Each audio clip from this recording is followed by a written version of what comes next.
All right, our last reading is going to be Touchstones, but first I'm going to drink a cup of coffee, or a little bit of coffee. I have a lot of UX UI whiteboarding to do and some programming. I'm the founder of the accountability group. I'm Josh, and I'm also an addict. So we'll be reading from Touchstones, July 12th. If you keep on saying things are going to be bad, you have a good chance of being a prophet. Isaac Bashevis Singer. Many of us have the habit of taking a negative outlook on whatever comes along. We don't believe things will work out for us. We don't think we will have a good day. We can't accept our friends' warm feelings. To follow this gloomy path is a strange distortion of faith.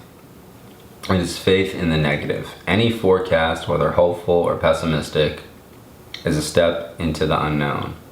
So why do we choose the dark one? We get a payoff for our pessimism, which keeps us hooked.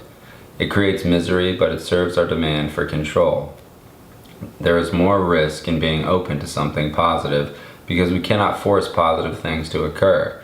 We can only be open to them and believe in the possibility. But when we predict the negative and expect only bad things, we squelch many good things or overlook them. Then we say, I knew it would be this way. And in our misery, we satisfy our self-centered craving to be in charge. When we surrender our need to be in control, we are more open and welcoming to the good things that come our way. Today, I'll be open to the good that surrounds me. This one's an interesting one because I dealt with so much negative self-talk, and I looked at a lens of the world that it was just a mean world syndrome. You know, that's what I had. Like, I put on my glasses and all I could see was the bad stuff. I could just see the negativity. And I was just like, I know all the bad stuff's gonna happen. Like, I was a worrywart, and I just knew. I knew it was gonna be a bad day. I know things are gonna go awry, and I need my fix in whatever way possible to escape what I was feeling, you know? And that was just a really, really detrimental aspect of my life for a really long time. I would never ask for help. I would never reach out to anyone. I rarely would ever call my sponsor early on. I had a sponsor in name, but didn't really care unless it was to confront my sponsor and just be like, the big book is terrible, the 12 steps are terrible, Narcotics Anonymous is terrible, all of this literature is garbage. And then all of it finally clicked for me, and I stopped, let's be honest, because humility and honesty kind of go hand in hand here, and I need to humble myself in the fact that honesty is an important aspect of this program. Sometimes I still look at some aspects of the world negatively, and that becomes a self-fulfilling prophecy. But I try not to engage in negative self-talk. Now, sometimes that still happens, and I don't know if it's ever happened to you, but it feels like a Spotify playlist on repeat, and I'm going through my greatest hits of all the bad stuff I've ever done. And I told my sponsor, the past 6 weeks have just been depression. And it hasn't been that I've been replaying the wreckage of my past. I just felt bad.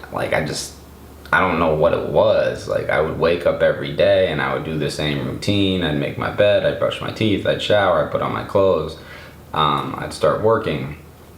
But inside of me, I felt hollow. I felt depressed. And it didn't matter what, medically assisted treatments I was on, whether it was lamotrigine or Wellbutrin or any of the other hosts of the medications that you can take, Vivitrol, Revia, Naltrexone. Trust me, I've taken a lot of medications to try and combat my various diseases of addiction and mental health issues. So that being said, I think that's a really interesting beginning. If you keep on saying things are going to be bad, you have a good chance of being a prophet. And that self-fulfilling prophecy, when you look at the world as if it's a bad place, that you're going to have bad experiences, that everything's going to go bad, I mean, that's all you're going to see when you walk around during the day. You're just going to see what's wrong. So what I try and do is take a step back and realize all of the things that I'm grateful for. And it doesn't have to be big things. It can be small wins. Like, you know, my parents are still alive. I have amazing friends that aren't in any of the programs. And I have amazing friends that are in my fellowships. I just went to a place where they had a ton of alcohol, and I was just drinking Perrier. I was able to dance and have fun and just do normal stuff, but without anything to make me get out of my own body. I was able to take a bunch of pictures and photography, which I love, and that was a ton of fun. I think I took close to like 400 pictures. Like, it was a lot, but it was really cool, and it's nice to be able to do that. It's nice to enjoy being able to not look at the world always as a negative place. Now, that doesn't mean that every day is going to be a good day. I'm not going to lie to you. Like, there are going to be some days where I really have to put in work. And I have to call my sponsor in the morning. I have to call him at night. If I'm really, really struggling with stuff, I'll text him. And then at that point, he knows that something's going on, and he is such a great sponsor that he will pull himself out of a meeting just to call me, and we'll talk briefly, and I'll just tell him, listen, this is where I'm at. It's really brutal. And he'll normally tell me, just go hit a meeting. Even though I probably already hit a meeting, go hit another meeting. So that's generally what I do, because being around other people, for whatever reason, when I walk out of a meeting, one of two things happen. And this is what my old sponsor used to tell me, who I also like, but I love my current sponsor. My old sponsor said, one of two things will happen when you're in a meeting. The first one is someone will say something that resonates with you, or you will share something that unburdens you. The second thing is, Josh, you will stay sober for another hour. So that's kind of cool in terms of the sense that, all right, now I only have 23 more hours to go in the day. But yeah, that's one of the things that I really have to focus on, so that today I will be open to the good that is around me. And I really do have a lot of good around me, and I just need to take a step back and realize that every day sober is a win. Being able to spend time with my family is a win. Being able to be sober at weddings is a win. Being able to hang out with my friends is a win. Being sober, not picking up and not using is a win. Sunlight is a win. Painting is a win. Gardening is a win. Grounding is a win. Hygiene is a win. Like, there's so many things that are a win that I really hope you find your wins and figure out ways that you can see the good in your day. So again, I'm Josh of the Accountability Group. I'm also Josh, an addict. I would love for you to subscribe and like our videos, but more importantly to me, I would like the newcomers and the quote-unquote old heads to write stuff in the comments section. Because if you're a newcomer, just, explain where you're at, what's going on. Because it definitely helps old-timers remember where they don't want to go back to.